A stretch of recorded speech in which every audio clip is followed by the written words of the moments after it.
Welcome to what might be the most powerful video you'll ever experience.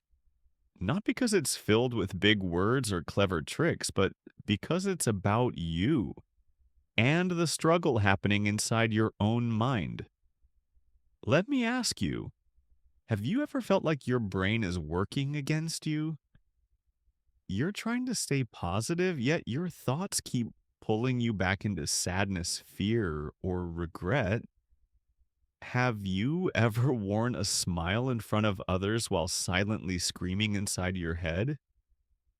Have you ever laid awake at night, repeating the same painful thoughts over and over, whispering to yourself, why can't I just stop thinking like this?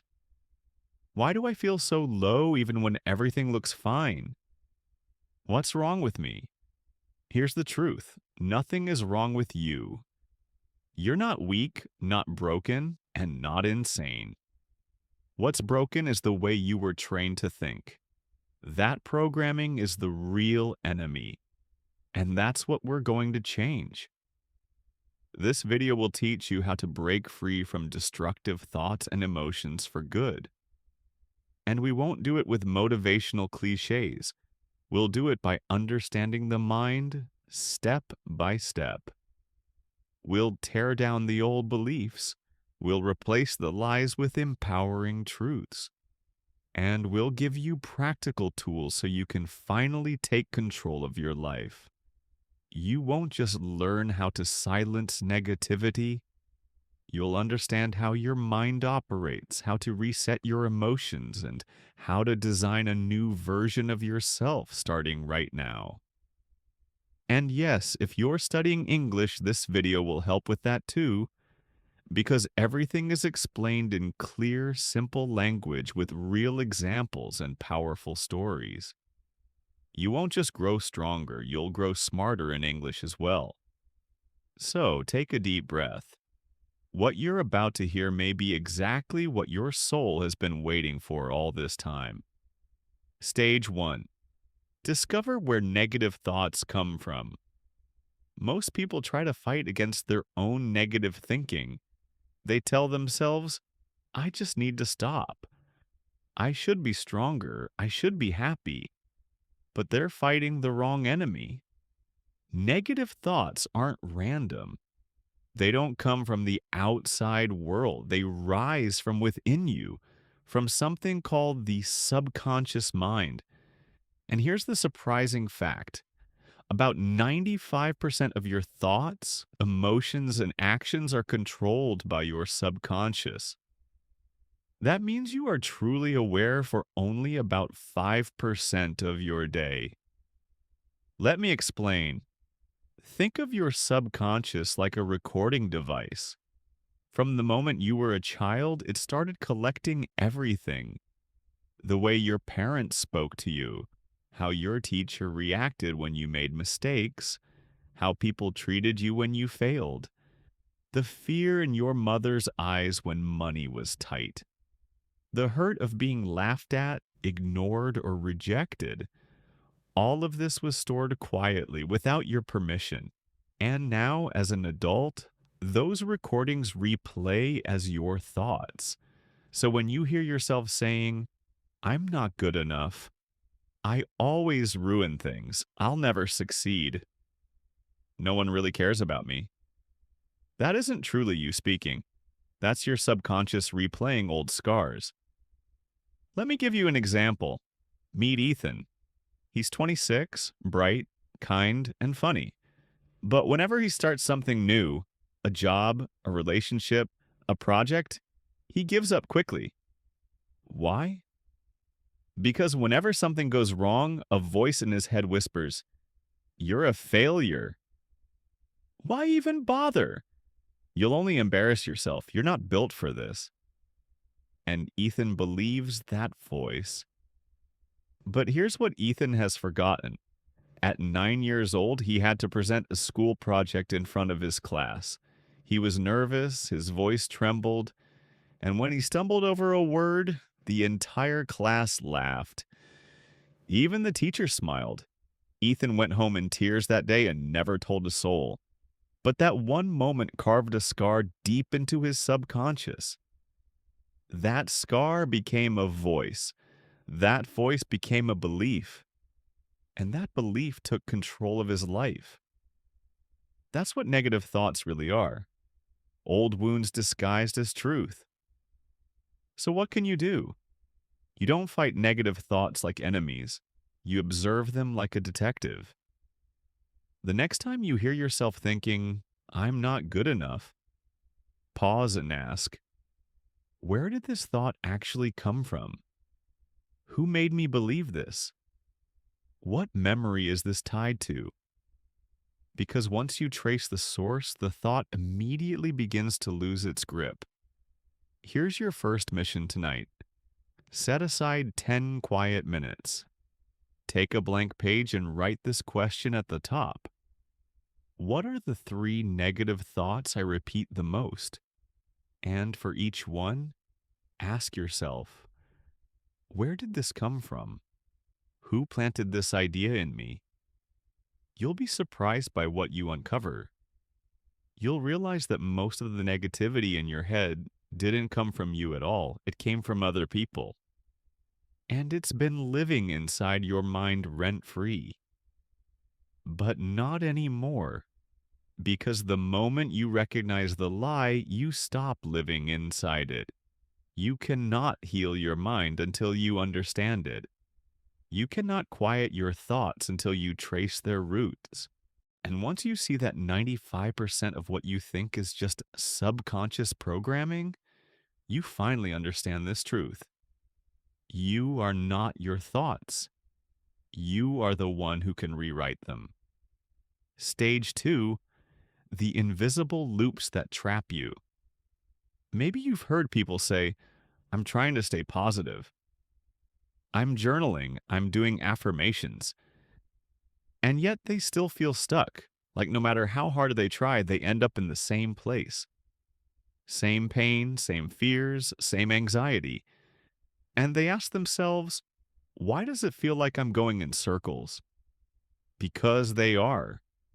Welcome to the loop, an invisible mental cycle that quietly runs your life. So what exactly is a mental loop?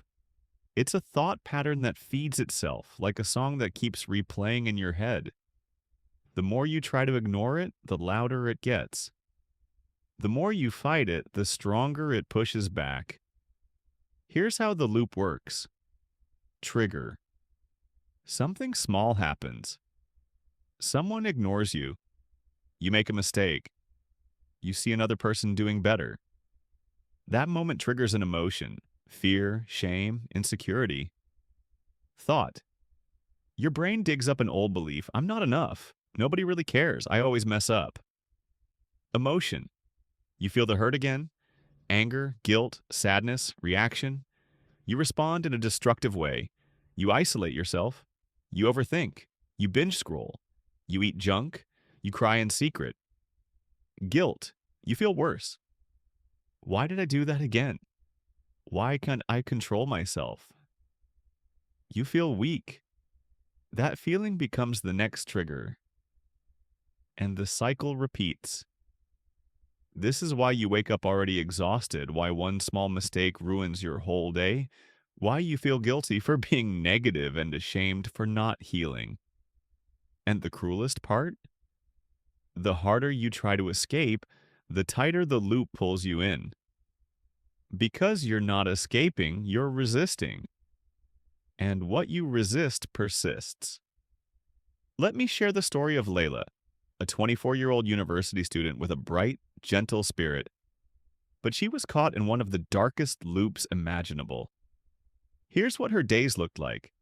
She wakes up, looks in the mirror. I look so tired. I'm ugly. She goes to campus, sees classmates laughing together. Why don't I have friends like that?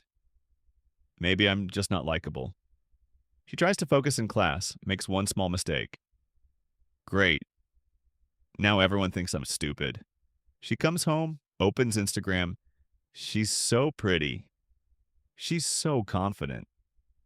Look at her boyfriend. She lies in bed at night, crying silently so no one hears. And here's the heartbreaking truth: none of these things were actual threats, they were mental traps.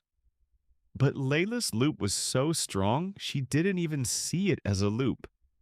She thought it was reality. The loop convinces you that the pain is your fault. It makes you feel ashamed for being sensitive, guilty for being broken, weak for needing help. So instead of escaping, you build a home inside the loop. You start saying, "This is just who I am. I'm a negative person. I'll always be like this," and that's how people remain stuck for years. But here's the key: you don't break a loop by fighting the thought, you break it by disrupting the pattern. And the easiest place to break it is at the reaction. Think about it. You can't control every trigger. You can't always stop the thought. You can't instantly change the emotion. But you can always choose your reaction. Back to Layla. She used to react with tears and endless scrolling. Until one day she learned a simple tool from a therapist. When a negative thought appears, don't answer it. Don't fuel it. Just acknowledge it and move on. Say to yourself, interesting thought, and let it pass. The next morning, she looked in the mirror. The voice said, "You look awful." But this time, she didn't cry. She didn't argue. She just smiled, fake at first, and whispered, interesting thought. Then she made tea, put on a cheerful song, wore earrings, and at school she made eye contact with someone and said, "Hi." That day, the loop cracked. Not fully, not forever. But for that moment, she won. And one moment of victory creates the next. Tonight, I want you to write this down. What is one loop I keep repeating every day? What triggers it? What thought follows? What emotion rises? What reaction do I fall into? Then write one small thing you'll do differently next time that trigger shows up. Something simple, kind, and real. It could be, instead of hiding, I'll talk to one person. Instead of scrolling endlessly, I'll step outside for fresh air. Instead of saying, "I'm a failure," I'll replace it with, "I'm learning." Because even the tiniest interruption can break the machine. You are not weak. You are not lazy. You are not doomed. You've simply been stuck inside a pattern you didn't even know existed. But now you do know, and awareness is power. Because once you can see the loop, you have the ability to step out of it. Stage 3. Stop feeding the enemy within. Here's the mistake most people make. They try to fight negative thoughts while at the same time fueling the very sources that create them. It's like drinking poison every morning and wondering why you feel sick the rest of the day. Let me be crystal clear. You cannot heal your mind while feeding it junk. You cannot escape negativity if your daily habits are designed to grow it. This is the stage where we clean the soil because no seed of happiness can grow in contaminated ground. Think of your mind as a beautiful open garden. Whatever you plant grows. Whatever you water strengthens. Whatever you allow in becomes part of your reality. So ask yourself honestly, what seeds are you planting each morning? What are you watering with your focus and attention? What mental clutter are you letting take root in your garden? If all you pour in is fear-driven news, toxic social media, fake perfection, endless gossip, sad songs, and depressing content, what do you expect your mind to produce? Peace? Joy? Motivation? Impossible. You can't grow roses in poisoned soil. Here's a metaphor that might hit you hard. Picture a room with a giant black mirror on the wall. Every morning you step inside and stare at that mirror. But here's the twist. It doesn't reflect your real face. Instead, it shows you your deepest insecurity. It magnifies your biggest fear. It whispers your most painful secret. And still, you keep looking into it. Morning and night. You let it decide how you feel without ever questioning it. That mirror is your phone. It's the feed that tells you you're not successful enough.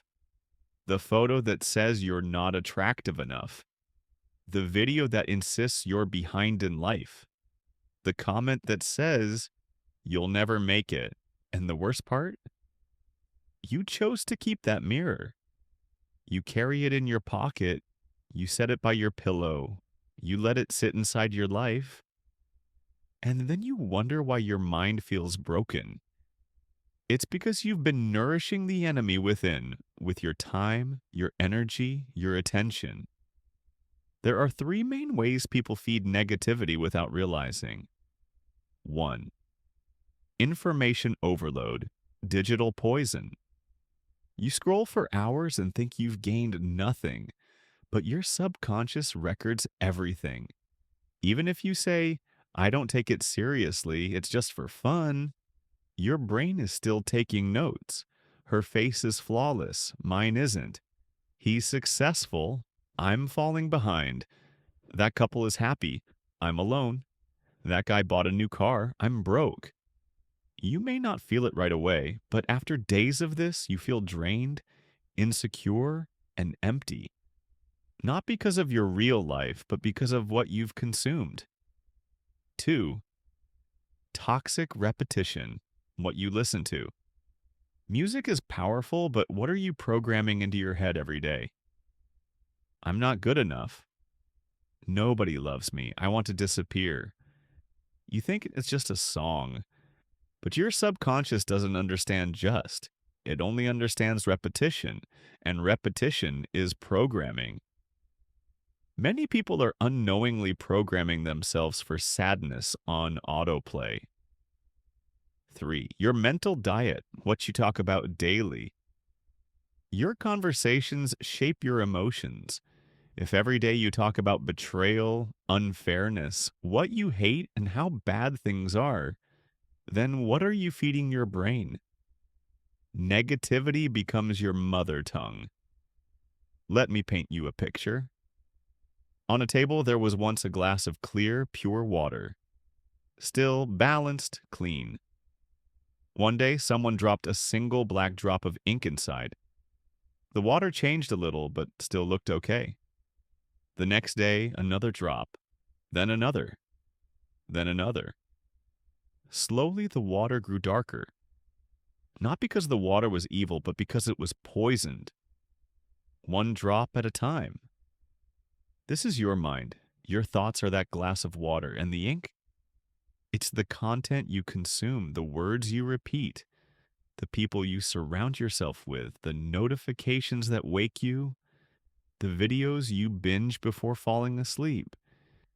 You didn't become negative overnight. You've been quietly absorbing darkness, drip by drip. How to stop feeding the inner enemy. Here's what to start doing today. Clean your feed like you clean your fridge. You wouldn't eat spoiled food, so why consume toxic content? Unfollow accounts that make you feel small. Mute people who project fake perfection. Delete apps if you must. Your peace matters more than staying updated. Replace, don't just resist. It's not enough to cut out harmful content. You must replace it with nourishing input. Watch authentic growth stories. Listen to calming or healing audio. Read even one page of a book that helps you grow. Follow voices that speak truth, not empty noise. Morning and night detox. The first 30 minutes after waking and the last 30 before sleeping are when your mind is most open to programming. Use them wisely. Don't scroll. Don't check reels. Don't start your day with comparison or chaos. Instead, breathe. Write down 3 things you're grateful for. Say one empowering line to yourself. Today, I protect my mind. Your mission today. Write this question down. What three things am I feeding my mind that are hurting me? Be brutally honest. Then ask yourself, what will I feed my mind instead? Starting now? Small shifts create massive transformation. Your mind isn't broken, it's just been fed the wrong diet. You are not the darkness. You are the light that has been buried under years of noise. So stop nourishing the enemy inside. Start feeding your peace, your strength, your true voice. Because your thoughts are seeds, and what you plant today will grow tomorrow. Stage 4. Clean your mental room daily. Let me ask you something simple. You brush your teeth every morning, right? You shower, change clothes, maybe tidy your room or wash the dishes. Because if you don't, your body smells, your home gets messy, and you feel uncomfortable. But when was the last time you cleaned your mind? Not your Instagram feed, not your bookshelf, not your to-do list. I mean the actual space inside your head, the mental room where you live every single moment. Here's the truth. You don't live in your house. You live in your mind 24 hours a day. And if you don't clean that inner space daily, you'll be stuck in a home that feels heavy, anxious, noisy, confusing, painful. Even if your outer life looks fine, inside you feel suffocated.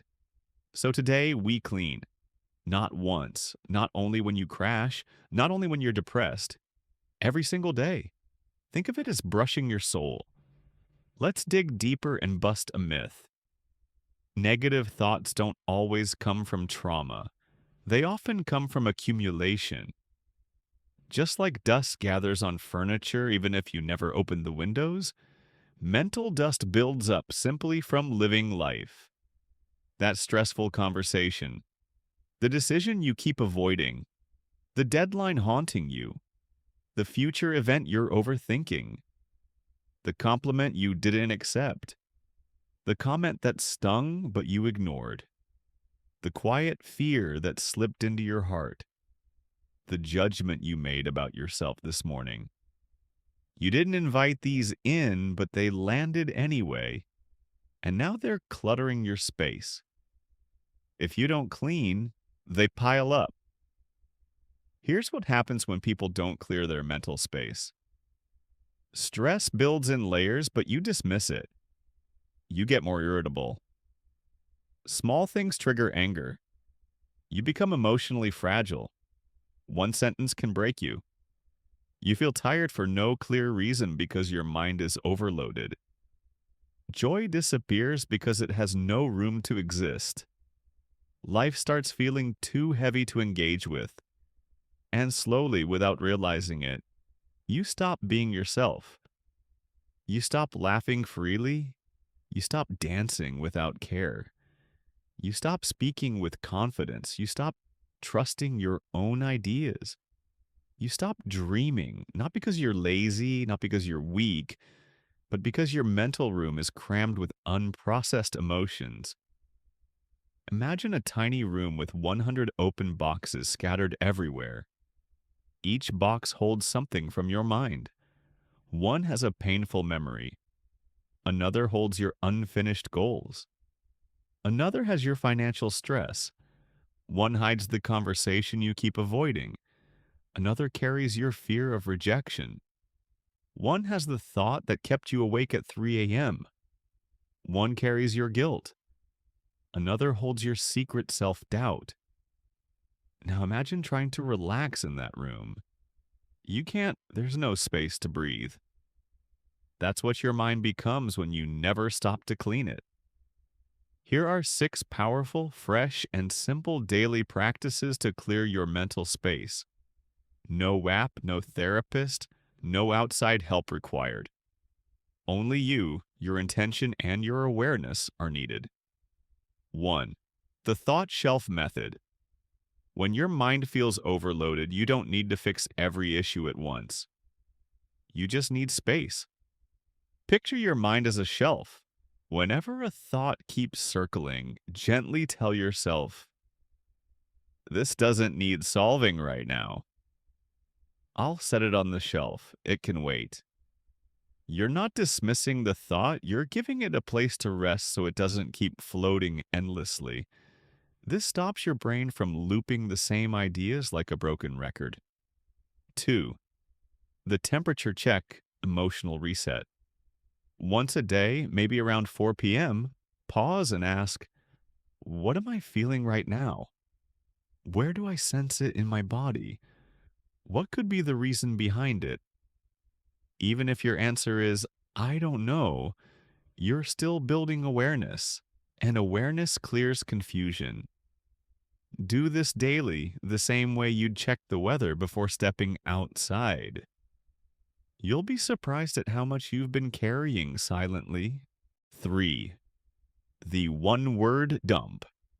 You don't need to write long journals every night. Sometimes a single word is enough.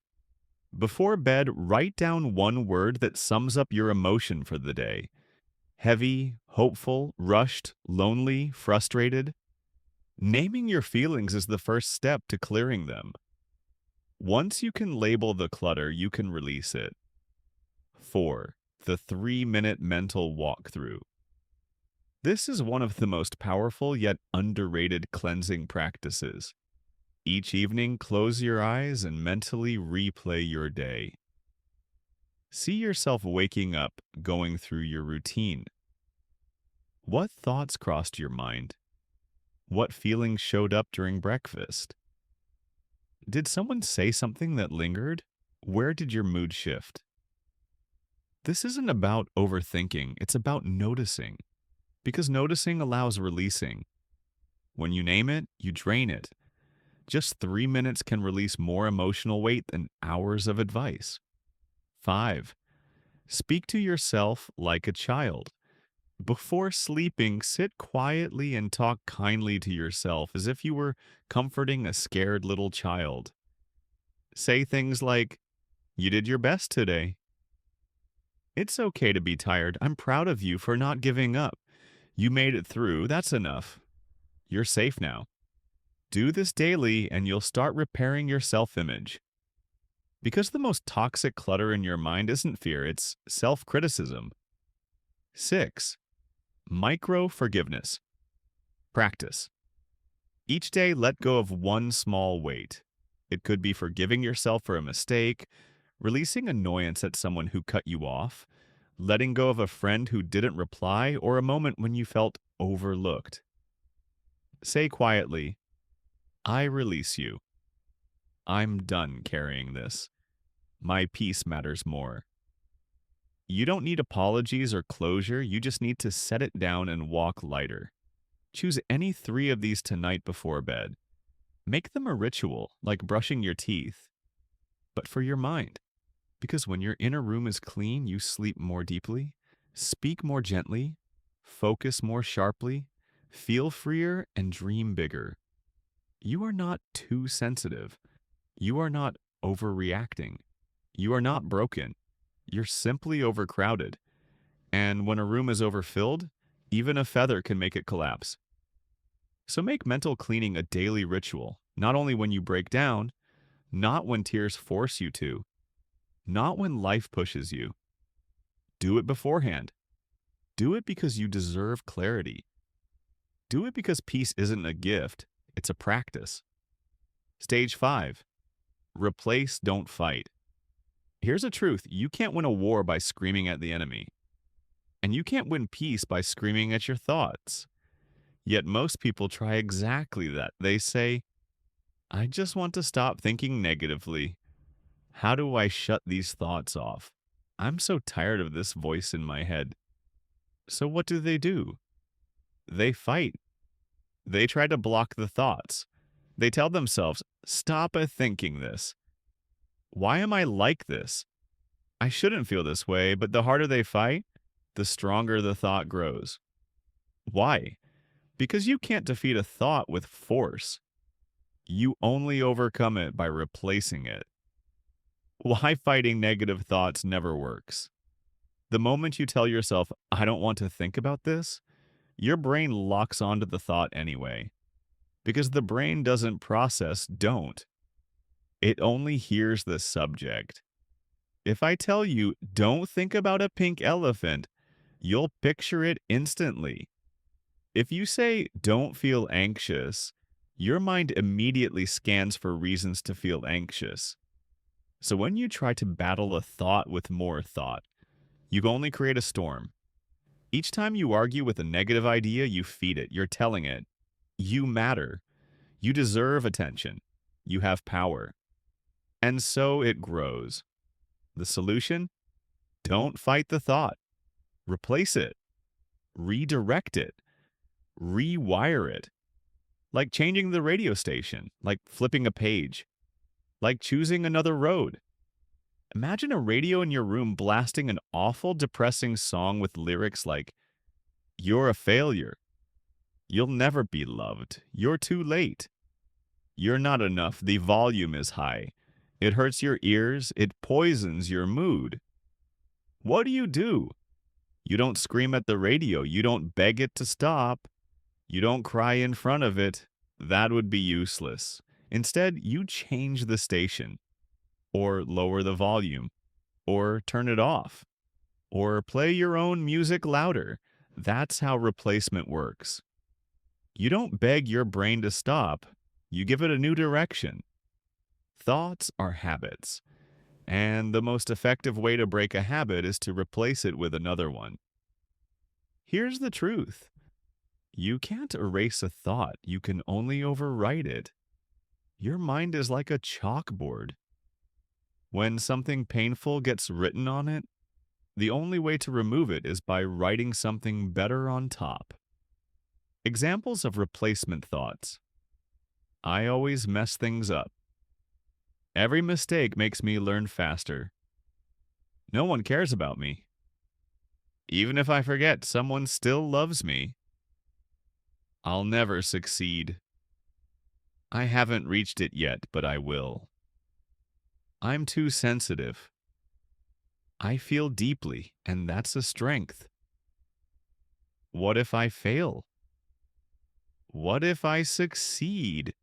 This isn't lying to yourself, it's redirecting the spotlight. And the more often you practice this, the more your brain accepts the new voice as normal. Picture a spotless white wall, perfectly painted. In the middle, there's a tiny black spot. Most people would walk past without noticing, but one person stops, stares at the dot, and fixates on it. Soon they ignore the beauty of the wall and obsess only about that tiny mark. Why is it there? Will it get worse? Is it my fault? I hate this spot. That small blemish then becomes their entire world. But the truth is, the spot never changed. Their focus did. This is how negative thoughts work. They're tiny holes in a wall of beauty. But when you give them all your attention, they become your reality. The solution is not to fix the hole. It's to step back and see the entire wall again. That's what thought replacement does. It shifts your focus back to the bigger picture. And these aren't empty affirmations. They're real tools, grounded in neuroscience and habit rewiring. Replacement methods. The reversal technique. Flip the fear. When a painful thought shows up, ask, what's the opposite truth that could also be possible? Example. I'll probably fail this interview. Maybe I'll surprise myself and do better than I expect. This doesn't deny reality. It gives your brain a new option. And where there's hope, fear loses strength. The so what method, cut the drama. Many negative thoughts are exaggerated. What if I say something stupid? What if I blow this chance? Instead of feeding panic, ask, so what if I do?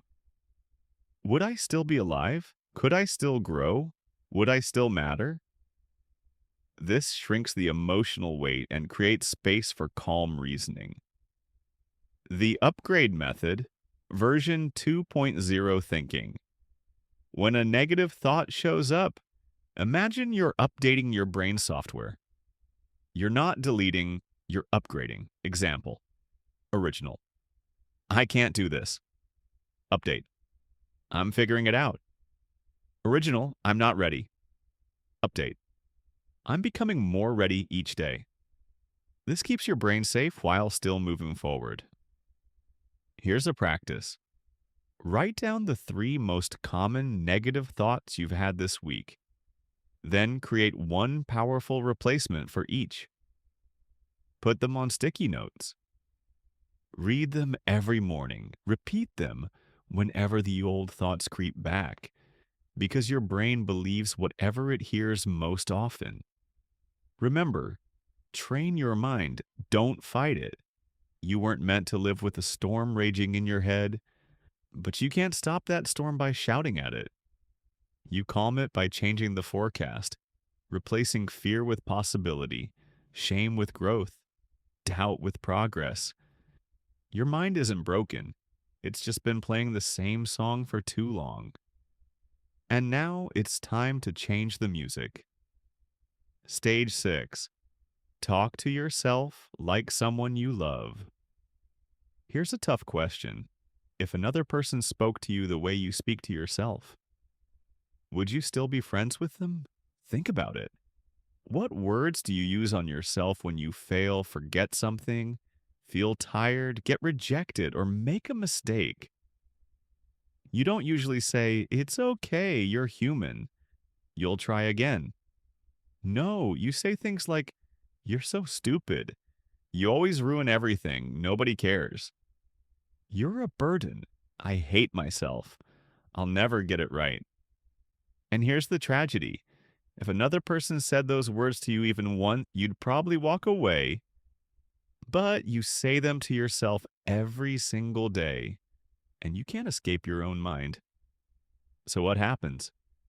You end up living in a house where your own voice is the abuser. Most people have an inner critic, but for some, it becomes an inner bully. That voice doesn't guide, it attacks, it whispers. You're always behind. You're not as good as them. You're weak, you're ugly, you're lazy, you don't deserve love. Now imagine this. A 7-year-old child comes to you and says, "I made a mistake today. I feel bad about myself. I don't think I'm good enough." Would you scream at them? Would you tell them, "You're an idiot. You'll never be anything. Nobody likes you"? Of course not. You would hug them. You'd look into their eyes and say, "It's okay. Everyone makes mistakes. You are still worthy. Let's try again tomorrow, so why don't you speak to yourself that way?" Somewhere along the way, you learned to treat yourself with harshness instead of compassion. And that needs to change, starting today. Picture your mind as a garden and your self-talk as the gardener. Every word you speak is either planting a flower, watering it, or cutting its roots.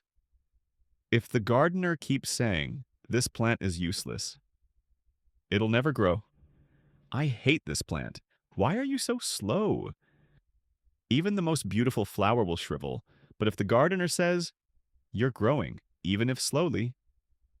Today was tough, and that's okay. I believe in you." Even the smallest, weakest plant finds the courage to stand tall again.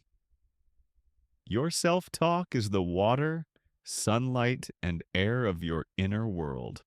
How you speak to yourself determines whether you wilt or thrive. Negative self-talk is not harmless.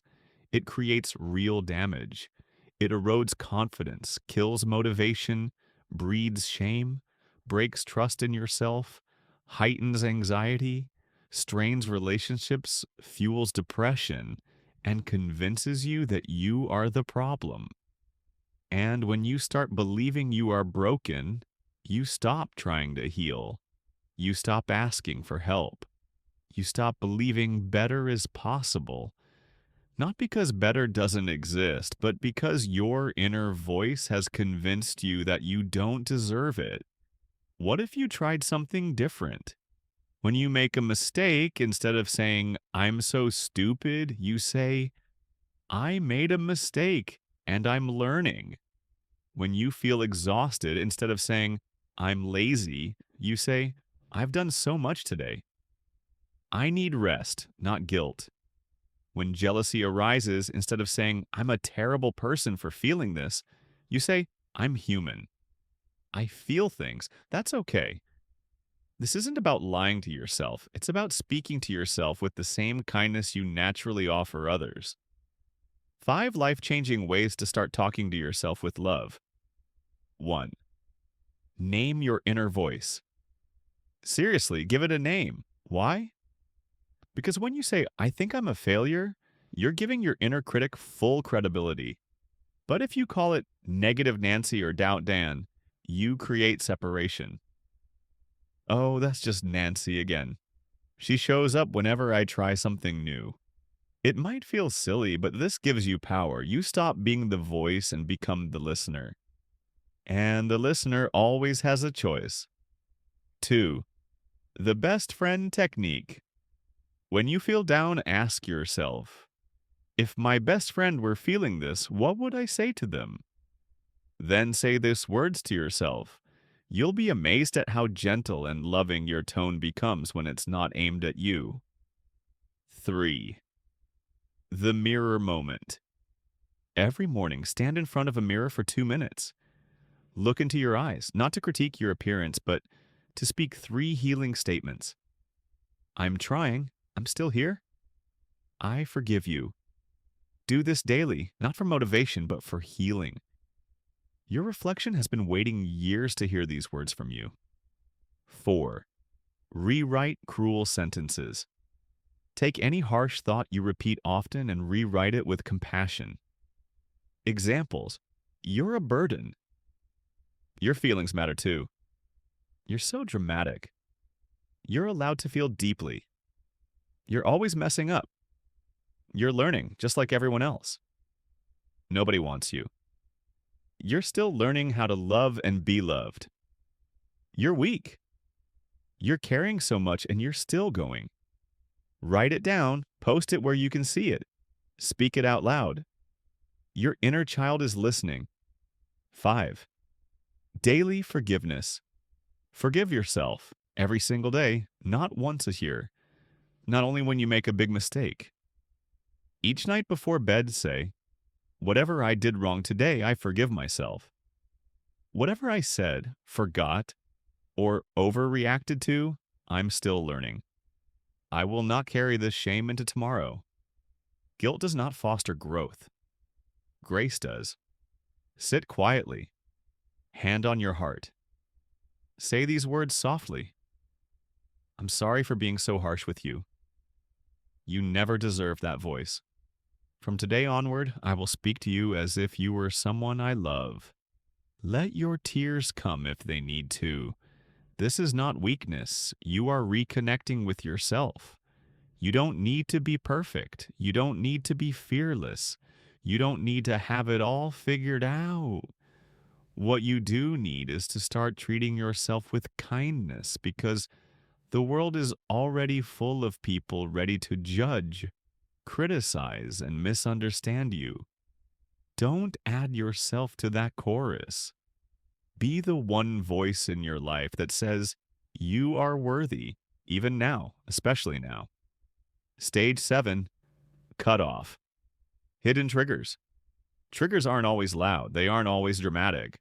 They don't knock and announce themselves with a warning. I'm here to ruin your peace.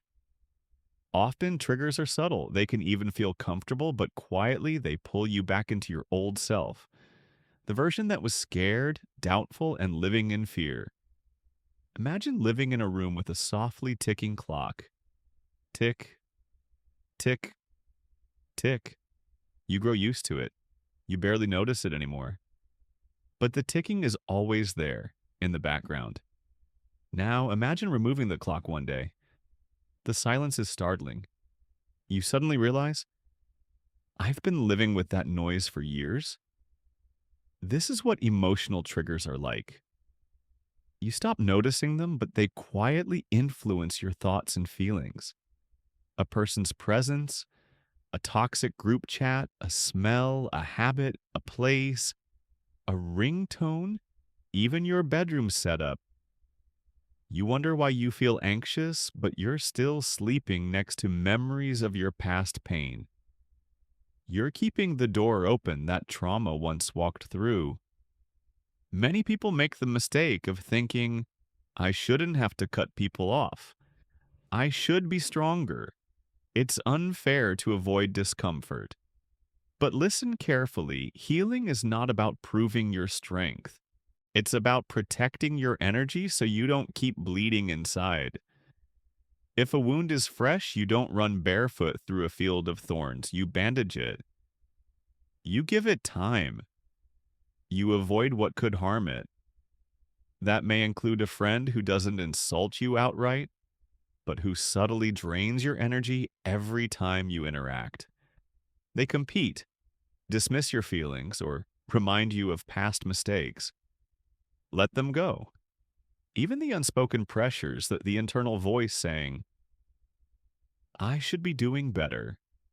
I should be married. I should be happy, aren't motivation. They're disguised whips. Cut them off.